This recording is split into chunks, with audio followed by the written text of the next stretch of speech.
안녕하세요, 여러분. 다시 만나 뵙게 됐습니다. 오충환입니다. 잘 지내셨죠? 벌써 크리스마스네요, 그죠? 이 성탄절에 예수님께서 우리 모두에게 다 임하시는 그런 축복이 있기를 바랍니다. 제가 예전에 있었던 이야기 하나 할게요. 제 삶에서 잠시 동안 대학에서 교폰을 잡은 적이 있었습니다. 학생들을 가르쳤거든요. 근데 그때 아주 특별한 경험을 했어요. 이제 학생들에게 성경을 가르치는데 예수의 생애를 가르칠 때였었어요. 학생들에게 이렇게 시험 문제를 냈습니다. 마리아가 동정녀로, 다시 말하면 처녀로 아이를 낳은 것에 대해서 어떻게 생각하느냐 하는 것이었습니다. 저는 그 질문을 내놓고 답안지를 읽으면서 정말 기절하리 많지 크게 놀랬고, 또 그 일 이후로 여성에 대한 굉장한 존경심이 생겼습니다. 한번 여러분들 짐작 좀 해보시겠습니까? 남학생들이 뭐라고 대답했을 것 같습니까? 정말 거짓말 안 보태고 그 시험을 본 학생이 대략 50명 정도 됐는데요. 딱 한 명 빼놓고는 다 이렇게 썼습니다. 좀 점잖게 쓴 학생은 비과학적이다. 못 믿겠다. 그리고 정말 그냥 진심을 표현한 학생들은 뭐라고 썼냐면 거짓말이다. 그 다음엔 뻥이다. 또 구라다. 아주 심플하게 그렇게 썼습니다. 그런데 여학생들은 어떻게 썼는 줄 아세요? 저는 그때 내 삶이 이렇게 잘못됐구나는 걸 깨달았어요. 뭐라고 썼냐면요. 나는 아이를 잘 기를 수 있을까? 나는 마리아처럼 아이를 기를 수 있을까? 그러면서 한 명도 빼놓지 않고 여학생들이 다 이렇게 했어요. 아이를 죽일 수는 없다. 잘 기를 자신이 없지만 아이를 죽일 수는 없다. 그러면서 하나님 도와주세요. 대부분 그렇게 썼어요.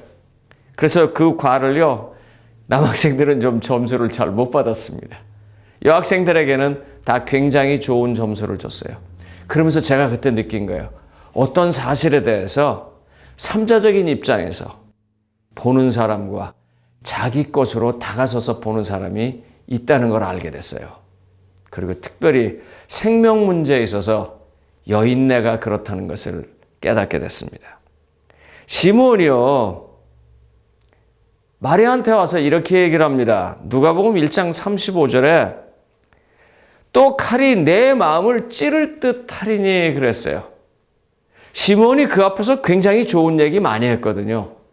시므온은요, 메시아가 오기를 기다렸던 사람이고 경건한 사람이고 연세가 많으신 분이에요. 그에게 그 마리아를 보면서 초라한 행색, 아무것도 가진 것이 없지만 정말 중요한 분이라는 얘기를 다 해줬는데, 그러면 그 중요한 분을 낳은 엄마가 마땅히 칭찬을 받아야 하고 마땅히 영광을 받아야 되는데, 그 어머니에게 뭐라고 말했냐면 이 아이 때문에 내 가슴이 칼로 찌르는 것 같을 것이다. 어찌 생각하십니까? 아시는 것처럼 크리스마스입니다. 아마 여러분들 다 선물 생각하고 받을 거, 줄 거, 캐롤, 기타 등등 많이 생각하실 거예요.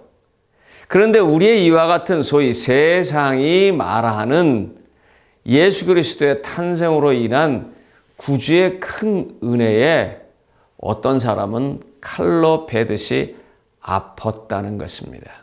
그런 일이 있고 난 다음에 이런 일이 생겼다는 거예요. 그런데 하나님이요, 거기서 멈췄을까요? 마리아가요, 왜 가슴이 아팠을까요? 요한복음 19장 26절 그리고 30절에 보면 이렇게 말합니다. 예수님이 십자가상에서 요한을 보고 하는 말이에요. 곁에 있는 제자에게 내 어미라 그렇게 말합니다. 그래서 그 성경절을 계속해서 보시면 그때 이후로 요한이 모시고 갔다 그래요. 뭐 전생에 의하면 에베소에서 마리아를 모시고 살았다고 하고 성지순례 가시는 분들은 뭐 그것도 보시게 될 거예요. 또 한 장면 30절은 어떤 얘기가 나오냐면 신포도주를 줍니다. 그가 너무 고통스러워하니까요. 그런데 예수님께서 그걸 거절하시고 난 다음에 다 이루었도다 하고 머리를 숙이고 운명하십니다. 자, 시청자 여러분, 그 여학생들의 입장에서 이 장면을 한번 보실까요? 그리고 한번 어미가 돼서 자식을 한번 바라보세요. 얼마나 아팠겠어요? 얼마나 힘들었겠어요? 그런데요, 저는 이 시간에요, 여러분들하고 꼭 하고 싶은 부분이 이 부분이에요. 하나님은 과연 마리아에게 아프게만 했을까요? 저는 여기서 정말 하나님의 큰 축복과 사랑을 보았습니다. 그게 뭐냐면 마리아가 그 아픔이 내 육신의 자식이 죽는 것 때문에도 아프겠지만 마리아는요, 그때 하나님이시자 하나님의 아들이 죽어야만, 그 죄값을 지불해야만 용서받을 수 있는 인간의 죄가 얼마나 큰 것이고 그 큰 죄가 용서함을 받는 것을 마리아만큼 나는 느낄 사람이 없을 거라고 생각합니다. 제가 얼마 전에 한 학생을 만났습니다. 그 학생이 저한테 이렇게 얘기해요. Pastor, 목사님, 한국 부모들은 다 이렇게 해요? 그래서 뭔데? 그랬더니 한국 부모들이 아이들에게 파트타임 잡을 시키네요. 그래서 내가 글쎄 잘 안 하는 것 같을걸? 그랬더니 이 학생이 이렇게 말하는 거예요. 나는 내 어머니로부터 늘 파트타임 일하라고 하는 것을 받았는데 처음엔 되게 싫었어요. 근데 지금은 너무너무 감사해요. 그래요. 그래서 왜? 그랬더니 제가 맥도날드에 가서 일할 때요, 고등학교 때 시간당 12불 받았어요. 조금 더 지나서 대학 때는 15불 받았어요. 그러고 나서 생각하니까요, 제가 제 핸드폰, 셀폰을 사기 위해서는요, 50시간 일을 했었어요. 그러면서 갑자기 생각이 드는 거예요. 엄마가 나한테 등록금을 내기 위해서 엄마는 몇 시간을 일했을까? 그러면서 목사님, 돈의 가치를 내가 알기 시작했어요. 돈을 함부로 못 쓰겠더라고요. 밥을 한번 사 먹을 때도요, 내가 밥 한 끼 사 먹으면서 내가 이걸 먹으려고 그러면 1시간을 일해야 되는데 하니까 조심하게 되고 적절하게 쓰게 되더라고요. 돈의 가치를 저는 제대로 배웠어요. 그래서 엄마께 감사해요. 시청자 여러분, 한번 좀 생각해 보시죠. 우리가 그냥 은혜 그럽니다. 특별히 이 크리스마스에는 온 세상이 은혜로 편만할 거예요. 심지어 어디까지도요? 술집도요. 심지어 어디까지도요? 대박나라고 하는 가게, 백화점. 그러면서 다 기쁘다 구주 오셨네가 사방에서 뻥뻥 나와서 많은 사람들이 다 생각하기를 은혜를 그럴 거예요.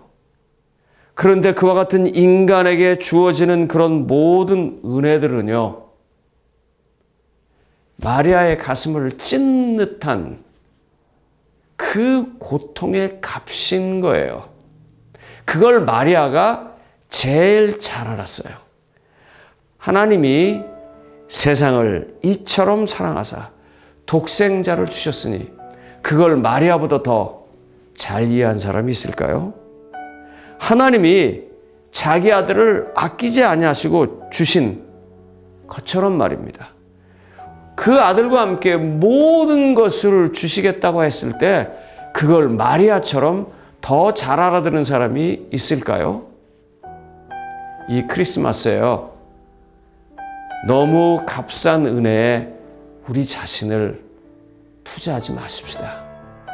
오히려 이 크리스마스에 이와 같은 기쁨, 세상이 즐거워하는 일이 있기 위해서 그 어딘가에서 하나님께서 어마어마하게 희생하시고 우리에게 사랑을 보여주셨다는 것을 깨우치고 경험한다면요. 이거야말로 정말 진정한 크리스마스가 아닐까요? 그래서 가브리엘이 그랬던 거예요. 마리아에게. 너는 하나님께 크게 은혜를 입은 사람이라고요. 갑자기 와가지고 아이를 낳을 것이라고 말하면서 그렇게 말한 이유가 조금은 이해되시나요? 시청자 여러분, 메리 크리스마스입니다.